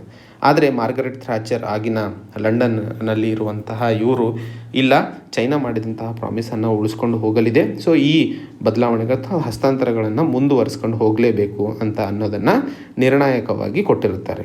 ಹಾಗೆ ದೆನ್ ಜಿಯಾಪಿಂಗ್ ಯಾರು ಮಾರ್ಗರೆಟ್ ಥ್ಯಾಚರ್ ಅವರ ಜೊತೆ ಈ ಒಪ್ಪಂದಗಳನ್ನು ಮಾತಾಡಿರ್ತಾರೋ ಅವರು ಈ ಅಂದರೆ 1997ರ ಮುಂಚೆನೇ ನಿಧನರಾಗಿಬಿಡ್ತಾರೆ. ಸೊ ಅದರಲ್ಲಿ ನಾವು ಅವರು ಈ ಬದಲಾವಣೆಗಳನ್ನು ನೋಡಲು ಸಾಧ್ಯವಾಗೋದಿಲ್ಲ. ಸೊ ಇದೆಲ್ಲ ಆದಮೇಲೂ ಸಹ 1997ರಲ್ಲಿ ಹಾಂಗ್ಕಾಂಗನ್ನು ಚೈನಾಗೆ ಹಸ್ತಾಂತರಿಸಲಾಗಿರುತ್ತದೆ. ಹಾಗೆ ನೆಕ್ಸ್ಟು ಯಾವ ರೀತಿಯಾಗಿ ಬದಲಾವಣೆಗಳು ಆದವು ಅಂತ ಅನ್ನೋದನ್ನು ನೋಡಿದಾಗ ನಾ ಹೇಳಿದ ಹಾಗೆ ಅಲ್ಲಿ ಒಂದು ಎಕ್ಸಿಕ್ಯೂಟಿವ್ನ ಅಪಾಯಿಂಟ್ ಮಾಡಲಾಗುವುದು. ಸೊ ಆ ಎಕ್ಸಿಕ್ಯೂಟಿವ್ ಅಲ್ಲಿನ ಜನರ ಕುಂದುಕೊರತೆಗಳನ್ನು ಅಥವಾ ಬೇರೆ ಬೇರೆ ಲಾಸ್ಗಳನ್ನು ನೋಡಿಕೊಳ್ಳುತ್ತದೆ. ಹಾಗೂ ಮೊದಲಿಗೆ ಬೇಸಿಕ್ ಲಾ ಅಲ್ಲಿ ಪ್ರಾಮಿಸ್ ಮಾಡಿದಾಗೆ ಇಂಡಿಪೆಂಡೆಂಟ್ ಜುಡಿಷರಿ ಇರುತ್ತದೆ, ಅದರ ಜೊತೆಯಲ್ಲಿ ಇಂಡಿಪೆಂಡೆಂಟ್ ಪ್ರೆಸ್ ಇರುತ್ತದೆ, freedom of speech and expression ಸಹ ಕೊಡಲಾಗುವುದು ಅನ್ನೋದನ್ನು ಹೇಳಲಾಗಿತ್ತು. ಸೊ ಇಲ್ಲಿನ ಲೋಕಲ್ ಗವರ್ಮೆಂಟ್ ಆರ್ಗನೈಸರ್ಸಿಗೆ ಆದಂತಹ 1989ರ ಮಸಾಕೆರೆ ಅಂತಂದರೆ ಒಂದು ದೊಡ್ಡ ಮಟ್ಟದಲ್ಲಿ ಆದಂತಹ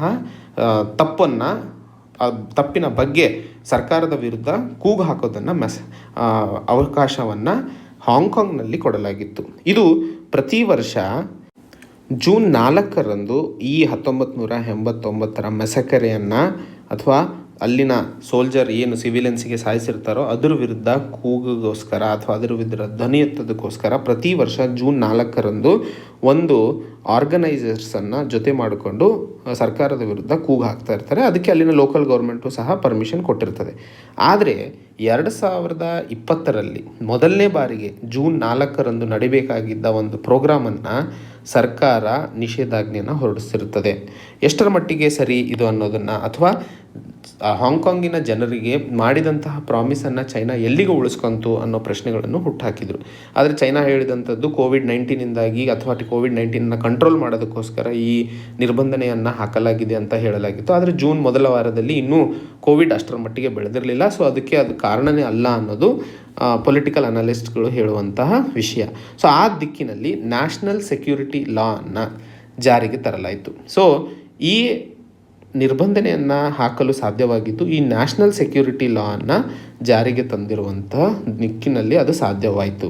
ಸೊ ಈ ನ್ಯಾಷನಲ್ ಸೆಕ್ಯೂರಿಟಿ ಲಾ ಬಂದಿರೋದ್ರಿಂದ ಪ್ರಾಮಿಸ್ ಮಾಡಿದಂತಹ ಇಂಡಿಪೆಂಡೆಂಟ್ ಜುಡಿಷರಿ, ಪ್ರಾಮಿಸ್ ಮಾಡಿದಂತಹ ಫ್ರೀ ಸ್ಪೀಚ್, ಪ್ರಾಮಿಸ್ ಮಾಡಿದಂತಹ ಫ್ರೀ ಪ್ರೆಸ್, ಪ್ರಾಮಿಸ್ ಮಾಡಿದಂತಹ free assembly of people, so ಇವೆಲ್ಲವೂ ಸಹ ಮತ್ತೆ ಹಾಂಗ್ಕಾಂಗಿನ ಜನರಿಂದ ಚೈನಾ ಕಸ್ಕೊತಾ ಇರೋದು ಈ ನ್ಯಾಷನಲ್ ಸೆಕ್ಯೂರಿಟಿ ಲಾ ಅಡಿಯಲ್ಲಿ ಮಾಡ್ತಾ ಇರುವಂತಹ ಒಂದು ಸರಿಯಾದ ಕ್ರಮವಲ್ಲ ಅನ್ನೋದನ್ನು ಇಲ್ಲಿ ಲೇಖಕರು ಹೇಳ್ತಾ ಇರುವಂಥದ್ದು.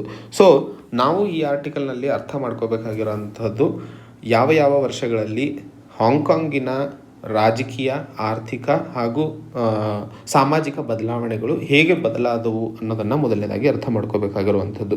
ಹಾಗೆ ಯಾವ ರೀತಿಯಾಗಿ ಅವರಿಗೆ ಕೊಟ್ಟಂತಹ ಅಥವಾ ಅವರಿಗೆ ಪ್ರಾಮಿಸ್ ಮಾಡಿದಂತಹ ಬೇಸಿಕ್ ಲಾಸನ್ನು ಈಗ ನ್ಯಾಷನಲ್ ಸೆಕ್ಯೂರಿಟಿ ಲಾ ಅಡಿಯಲ್ಲಿ ಹೇಗೆ ಅದನ್ನು ಕಸ್ಕೊತಾ ಇದ್ದಾರೆ ಅಥವಾ ಹೇಗೆ ಅದರಿಂದಾಗಿ ಜನರನ್ನು ವಂಚನೆ ಮಾಡ್ತಾ ಇದ್ದಾರೆ ಅನ್ನೋದನ್ನು ಈ ಆರ್ಟಿಕಲ್ನಲ್ಲಿ ನಾವು ಅರ್ಥ ಮಾಡ್ಕೋಬೇಕಾಗಿರುವಂಥದ್ದು.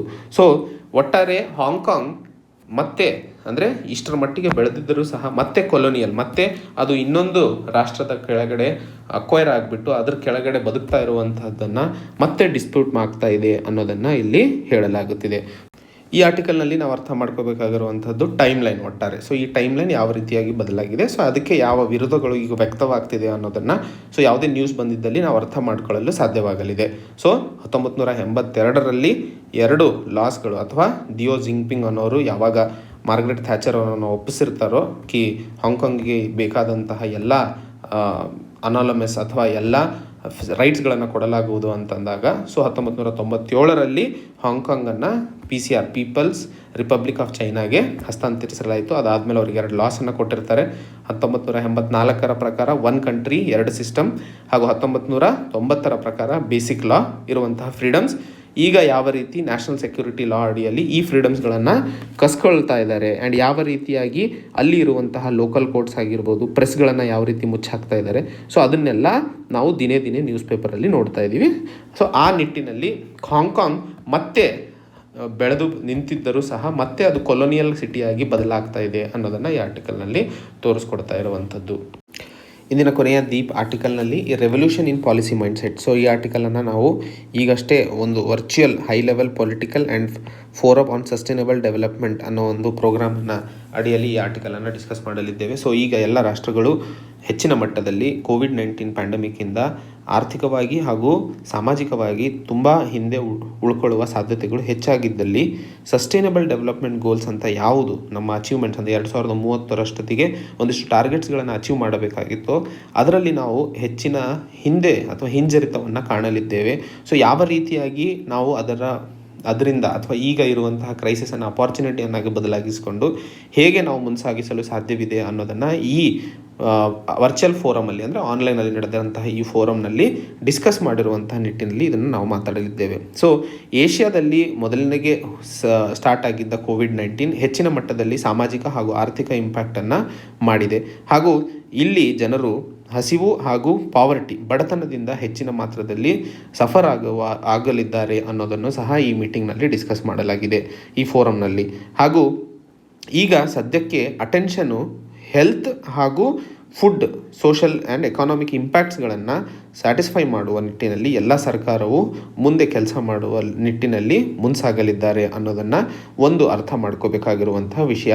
ಸೊ ಸಸ್ಟೈನಬಲ್ ಡೆವಲಪ್ಮೆಂಟ್ ಗೋಲ್ಸ್ ಏನು ಇದ್ವು 2030ರಷ್ಟೊತ್ತಿಗೆ ಟಾರ್ಗೆಟ್ ಏನಿದ್ವು ಅದು ನಮಗೆ ಒಂದು ಬೀಕನ್ ಆಫ್ ಲೈಟ್ಸ್, ಅಂದರೆ ಅದು ಒಂದು ನಮಗೆ ಮಾರ್ಗದರ್ಶನವಾಗಲಿದೆ ಈ ಕೋವಿಡ್-19 ಆದ ನಂತರ ಯಾವ ರೀತಿಯಾಗಿ ನಾವು ಮುಂಸಾಗಬೇಕು ಅನ್ನೋದನ್ನು. ಸೊ ಎಷ್ಟರ ಮಟ್ಟಿಗೆ ನಾವು ಹಿಂದೆ ಜಾರಿದರೂ ಒಂದಿಷ್ಟು ಕ್ಷೇತ್ರಗಳಲ್ಲಿ ನಾವು ಮುಂದೆ ವರ್ಕ್ ಮಾಡಲು ಅವಕಾಶಗಳು ಇರುವಂಥದ್ದನ್ನು ಈ ಗ್ರೌಂಡ್ಸ್ ಆಫ್ ಆಪ್ಟಿಮಿಸಮ್ ಅನ್ನೋ ಒಂದು ಚಾಪ್ಟರ್ನಲ್ಲಿ ನಾವು ನೋಡಬಹುದು. So universal health care, social protection system including ಅದು ಕ್ಯಾಶ್ ಟ್ರಾನ್ಸ್ಫರ್ ಆಗಿರ್ಬೋದು, ಫುಡ್ ಡಿಸ್ಟ್ರಿಬ್ಯೂಷನ್ ಆಗಿರ್ಬೋದು, ವಲ್ನರಬಲ್ಸ್ ಬಡ ಹೆಣ್ಣು ಮಕ್ಕಳ ಅಥವಾ ಬಡರ ಜನರ ಮನೆಗಳಿಗೆ ಬೇಕಾದಂತಹ ಮೂಲ ಸೌಕರ್ಯಗಳನ್ನು ಒದಗಿಸೋದಾಗಿರಬಹುದು ಹಾಗೂ ಬೇರೆ ಬೇರೆ ಚಿಕ್ಕ ಚಿಕ್ಕ ಇಂಡಸ್ಟ್ರೀಸ್ಗಳಿಗೆ ಬೇಕಾದಂತಹ ಫೈನಾನ್ಷಿಯಲ್ ಹೆಲ್ಪ್ ಆಗಿರಬಹುದು. ಸೊ ಈ ರೀತಿಯ ಕ್ಷೇತ್ರಗಳಲ್ಲಿ ಹೆಚ್ಚಿನ ಮಾತ್ರದಲ್ಲಿ ಕೆಲಸಗಳು ನಡೆಯುವ ಅವಶ್ಯಕತೆ ಇದೆ ಅನ್ನೋದನ್ನು ಅಂದರೆ ಈ ಕ್ಷೇತ್ರದಲ್ಲಾದರೂ ಈಗಿರುವ ಕ್ರೈಸಿಸ್ನಲ್ಲಿ ನಾವು ಕೆಲಸ ಮಾಡ್ತಾ ಇದ್ದೀವಿ. ಸೊ ಅದನ್ನು ಇನ್ನೂ ಚೆನ್ನಾಗಿ ಮಾಡ್ಕೊಂಡ್ರೆ ಅದು ನಮ್ಮ SDG ಅಂದರೆ ಸಸ್ಟೈನಬಲ್ ಡೆವಲಪ್ಮೆಂಟ್ ಗೋಲ್ಸ್ ಕಡೆಗೆ ಸಹಕಾರಿಯಾಗಲಿದೆ ಅನ್ನೋದನ್ನು ಹೇಳ್ತಾ ಇದ್ದೀವಿ. ಆ್ಯಂಡ್ ಹೆಚ್ಚಿನ ಮಾತ್ರದಲ್ಲಿ ಈ ಕೋವಿಡ್-19 ಸಮಯದಲ್ಲಿ ಜೆಂಡರ್ ಡಿಸ್ಕ್ರಿಮಿನೇಷನ್, ಹೆಣ್ಣು ಮಕ್ಕಳ ವಿರುದ್ಧ ಹೆಚ್ಚಿನ ಮಾತ್ರದಲ್ಲಿ ಡೊಮೆಸ್ಟಿಕ್ ವೈಲೆನ್ಸಸ್ ಕೇಸ್ಗಳನ್ನು ನೋಡಿದ್ದೀವಿ. ಸೊ ಆ ರೀತಿಯ ಕೇಸಸ್ಗಳ ವಿರುದ್ಧವಾಗಿ ಸರ್ಕಾರ ಕಠಿಣ ಕ್ರಮಗಳನ್ನು ಅಥವಾ ಆ ಸರ್ಕಾರ ಒಂದು ಸರಿಯಾದ ದಾರಿಯಲ್ಲಿ ಸಾಮಾಜಿಕ ಬದಲಾವಣೆಗೋಸ್ಕರ ಕೆಲಸ ಮಾಡುವ ಅವಶ್ಯಕತೆ ಇದೆ ಅನ್ನೋದನ್ನು ಹೇಳಲಾಗುತ್ತಿದೆ. ಅದರ ಜೊತೆಯಲ್ಲಿ ಕೋವಿಡ್-19 ಸಂದರ್ಭಿಕ ಅನುಸಾರವಾಗಿ ಪ್ರೈವೇಟ್ ಹಾಗೂ ಪಬ್ಲಿಕ್ ಎರಡೂ ಕೈ ಜೋಡಿಸ್ಕೊಂಡು ಒಂದು ಹೊಸ ಸಿಸ್ಟಮನ್ನು ಬೆಳೆಸ್ತಾ ಇರೋದ್ರಿಂದ ಒಂದು ಹೊಸ ಸೊಲ್ಯೂಷನ್ಸ್ಗಳನ್ನು ನಾವು ಕಾಣ್ತಾ ಇದ್ದೀವಿ ಈ ಸಿಸ್ಟಮ್ನಲ್ಲಿ. ಸೊ ಈ ಸೊಲ್ಯೂಷನ್ಸ್ನಿಂದಾಗಿ ಹೆಚ್ಚಿನ ಬದಲಾವಣೆಗಳು ಕ್ರಿಯೇಟಿವ್ ಆಗಿ ಬರಲಿವೆ ಅನ್ನೋದನ್ನು ಅರ್ಥ ಮಾಡ್ಕೋಬೇಕಾಗಿದೆ. ಒಟ್ಟಾರೆ ಮುಂದೆ ಬರುವಂತಹ ಸಿಸ್ಟಮು ಯಾವ ರೀತಿ ಇರಬೇಕು ಅಂತ ಅಂದಾಗ ಇದು ನಾವು ಆನ್ಸರಲ್ಲೂ ಸಹ ಉಪಯೋಗಿಸ್ಕೋಬೋದು. ಸೊ ಕೋವಿಡ್-19 ಆಫ್ಟರ್ ಮ್ಯಾಥ್ ಅಥವಾ ಕೋವಿಡ್-19 ಆದಮೇಲೆ ಇರುವಂತಹ ಸಮಾಜ ಅಥವಾ ಇರುವಂತಹ system inclusive and accountable governance system ಆಗಿರಬೇಕು ಮೊದಲನೇದು. ಎರಡನೇದು adaptive institutions with resilience to future shocks, universal social protection and health insurance, strong digital infrastructure. ಇವೆಲ್ಲವೂ ಮುಂದೆ ಬರುವಂತಹ ರಾಷ್ಟ್ರಗಳ ಅಥವಾ ಮುಂದೆ ಬರುವಂತಹ ಎಲ್ಲ ರಾಷ್ಟ್ರಗಳ ಸಿಸ್ಟಮ್ನಲ್ಲಿ ಅಳವಡಿಕೆ ಆಗಲೇಬೇಕಾದಂತಹ ವಿಷಯಗಳು ಅಂತ ಹೇಳಲಾಗುತ್ತಿದೆ. ಸೊ ಈ ಪಾಯಿಂಟ್ಗಳನ್ನು ನೀವು ನೋಟ್ಸ್ ಮಾಡ್ಕೋಬೇಕು. ಇದು ನೀವು ಮೇನ್ಸ್ ಆನ್ಸರಲ್ಲಿ ಉಪಯೋಗಿಸ್ಕೋಬೋದು. ಸೊ ಯಾವ ರೀತಿಯ SSL ಆಗಿರ್ಬೋದು ಅಥವಾ ನೆಕ್ಸ್ಟ್ ಸಿಸ್ಟಮ್ ಹೇಗೆ ಇರಬೇಕು ಅನ್ನೋದ್ರ ಬಗ್ಗೆ. ಅದೇ ರೀತಿಯಲ್ಲಿ ಅಥವಾ ಈ ನಿಟ್ಟಿನಲ್ಲಿ ಬೇರೆ ಬೇರೆ ಕಡೆ ಆಗ್ತಾ ಇರುವಂತಹ ಬದಲಾವಣೆಗಳಿಗೋಸ್ಕರ ಉದಾಹರಣೆಗಳನ್ನು ಕೊಡಲಾಗಿದೆ. ಸೊ ಸೌತ್ ಕೊರಿಯಾ ಈಗಷ್ಟೇ ತನ್ನ ದೇಶದ 2 ಪಿಲ್ಲರ್ಸ್ಗಳು ಅಂತಂದರೆ ಮೊದಲನೇದು ಡಿಜಿಟೈಸೇಷನ್, ಎರಡನೇದು ಡಿಕಾರ್ಬನೈಸೇಷನ್ ಅನ್ನೋದನ್ನು ಹೇಳ್ಕೊಂಡಿದೆ ಸೌತ್ ಕೊರಿಯಾ ಕೊಟ್ಟಂತಹ ಸ್ಟೇಟ್ಮೆಂಟಲ್ಲಿ. ಅದೇ ರೀತಿಯಲ್ಲಿ ಪೆಸಿಫಿಕ್ ಕಂಟ್ರೀಸ್ ಬ್ಲೂ ರಿಕವರಿ ಅಂದರೆ ಫಿಶಿಂಗ್ ಇಂಡಸ್ಟ್ರಿ ಮೇಲೆ ಹೆಚ್ಚಿನ ಅಥವಾ ಫಿಶರೀಸ್ ಮ್ಯಾನೇಜ್ಮೆಂಟಲ್ಲಿ ಹೆಚ್ಚಿನ ಒತ್ತಡವನ್ನು ಕೊಡ್ತಾ ಇರುವಂಥದ್ದು. ಭಾರತವು ಸಹ ಲಾರ್ಜೆಸ್ಟ್ ಸೋಲಾರ್ ಪವರ್ ಪ್ಲ್ಯಾಂಟನ್ನು ಆಪರೇಟ್ ಮಾಡ್ತಾ ಇರುವಂಥದ್ದನ್ನು ಅನೌನ್ಸ್ ಮಾಡಿದೆ. ಮತ್ತು ಚೈನಾ ರಿನ್ಯೂವಬಲ್ ಎನರ್ಜಿ ಫೋಸಿಲ್ ಫ್ಯೂಲ್ಸನ್ನು ಬಿಟ್ಟು ಅಂದರೆ ಡೀಸೆಲ್, ಪೆಟ್ರೋಲ್, ಕೋಲ್ ಈ ಥರದನ್ನು ಬಿಟ್ಟು ರಿನ್ಯೂವಬಲ್ ಎನರ್ಜಿ ಮೇಲೆ ತನ್ನ ಬದಲಾವಣೆಗಳು ಅಥವಾ ತನ್ನ ಫೋಕಸನ್ನು ಶಿಫ್ಟ್ ಮಾಡ್ತಾ ಇರೋದಂತನ್ನು ಅನೌನ್ಸ್ ಮಾಡಿರುವಂಥದ್ದು. ಸೊ ಸೌತ್ ಕೊರಿಯಾ, ಭಾರತ, ಪೆಸಿಫಿಕ್ ಕಂಟ್ರೀಸ್, ಚೈನಾದಲ್ಲಿ ಬದಲಾವಣೆಗಳನ್ನು ನಾವು ಕಾಣ್ತಾ ಇದ್ದೀವಿ. ಸೊ ಇಂಟರ್ನ್ಯಾಷನಲ್ ಇನ್ಸ್ಟಿಟ್ಯೂಷನ್ಸ್ ಆದಂತಹ ಯುನೈಟೆಡ್ ನೇಷನ್ಸ್ ಆಗಿರ್ಬೋದು ಅಥವಾ ಏಷ್ಯನ್ ಡೆವಲಪ್ಮೆಂಟ್ ಬ್ಯಾಂಕ್ ಆಗಿರ್ಬೋದು, ಇವರೆಲ್ಲರೂ ಈ ಕ್ರೈಸಿಸ್ಸಿನ ಸಮಯದಲ್ಲಿ ಸಪೋರ್ಟ್ ಎಲ್ಲರೂ ಮಾಡಿಕೊಂಡು ಒಂದು ಹೊಸ ಪಾಲಿಸಿಯನ್ನು ಇದ್ದಂತಹ SDGಕ್ಕಿಂತ ಹೆಚ್ಚಿನ ಮಾತ್ರದಲ್ಲಿ ನಾವು ಸಕ್ಸಸ್ಸಿಗೆ ಮುಂದೆ ಹೋಗಬಹುದು ಅನ್ನೋದನ್ನು ಈ ಆರ್ಟಿಕಲ್ನಲ್ಲಿ ನಾವು ಒಟ್ಟಾರೆ ಕನ್ಕ್ಲೂಷನ್ ಪಾರ್ಟಲ್ಲಿ ಡಿಸ್ಕಸ್ ಮಾಡ್ತಾ ಇರುವಂಥದ್ದು. ಸೊ ಒಟ್ಟಾರೆ ಈ ಆರ್ಟಿಕಲಿಂದ ನಾವು ಅರ್ಥ ಮಾಡ್ಕೋಬೇಕಾಗಿರುವಂಥದ್ದು, ಸಸ್ಟೈನಬಲ್ ಡೆವಲಪ್ಮೆಂಟ್ ಗೋಲ್ಸ್ ಬಗ್ಗೆ UPSCಯಲ್ಲಿ ಆಗಿರ್ಬೋದು ಅಥವಾ KPSCಯಲ್ಲಿ ಕ್ವಶನ್ಸ್ ಬಂದಾಗ ನಾವು ಇದ್ದಂತಹ ಟಾರ್ಗೆಟ್ಗಳನ್ನು ನಾವು ಮಿಸ್ ಮಾಡಲು ಚಾನ್ಸಸ್ ತುಂಬ ಜಾಸ್ತಿ ಇರೋದ್ರಿಂದ, ಬಟ್ ಪಾಸಿಟಿವ್ ಸೈಡಲ್ಲಿ ನಾವು ಹೆಲ್ತ್ ಆಗಿರ್ಬೋದು, ಜೆಂಡರ್ ಬೇಸ್ಡ್ ಡಿಸ್ಕ್ರಿಮಿನೇಷನ್ ಆಗಿರ್ಬೋದು, ಸಣ್ಣ industries, small and medium scale ಇಂಡಸ್ಟ್ರೀಸಲ್ಲಿ ಫೈನಾನ್ಷಿಯಲ್ ಹೆಲ್ಪ್ ಆಗಿರ್ಬೋದು, ಇವೆಲ್ಲವೂ ಕೋವಿಡ್-19 ವಿರುದ್ಧ ಹೊರದಾಡಲು ನಾವು ಉಪಯೋಗಿಸ್ತಿರುವಂತಹ ಅಸ್ತ್ರಗಳು. ಅವೇ ಅಸ್ತ್ರಗಳು ನಮಗೆ SDGಯಲ್ಲಿ ಕೆಲವೊಂದು ಟಾರ್ಗೆಟ್ಗಳನ್ನು ಇನ್ನೂ ಹೆಚ್ಚಿನ ಮಾತ್ರದಲ್ಲಿ ಸಕ್ಸಸ್ಸನ್ನು ಹೊಂದಲು ಸಾಧ್ಯವಾಗಲಿದೆ ಅನ್ನೋದನ್ನು ಅರ್ಥ ಮಾಡ್ಕೋಬೇಕಾಗಿದೆ. ಆ್ಯಂಡ್ ಈ ಪ್ಯಾರಾಗ್ರಾಫ್ ತುಂಬ ಇಂಪಾರ್ಟೆಂಟ್ ಗೆಳೆಯರೆ, ನೀವೆಲ್ಲರೂ ಇದನ್ನು ನೋಟ್ಸ್ ಮಾಡ್ಕೊಳ್ಳೇಬೇಕು. ಯಾವ ರೀತಿಯ ಸಿಸ್ಟಮ್ ಕೋವಿಡ್-19 ಆದ ಮೇಲೆ ಡೆವಲಪ್ ಆಗುವ ಅವಶ್ಯಕತೆ ಇದೆ ಅಂತ ಅಂದಾಗ inclusive and accountable governance systems, adaptive institutions with resilience to future shocks, universal social protection and health insurance, strong digital infrastructure. So ಈ 4 ಪಾಯಿಂಟ್ಸ್ಗಳನ್ನು ನೀವು ನೋಟ್ಸ್ ಮಾಡ್ಕೊಳ್ಳೋದು ತುಂಬ ಉತ್ತಮ.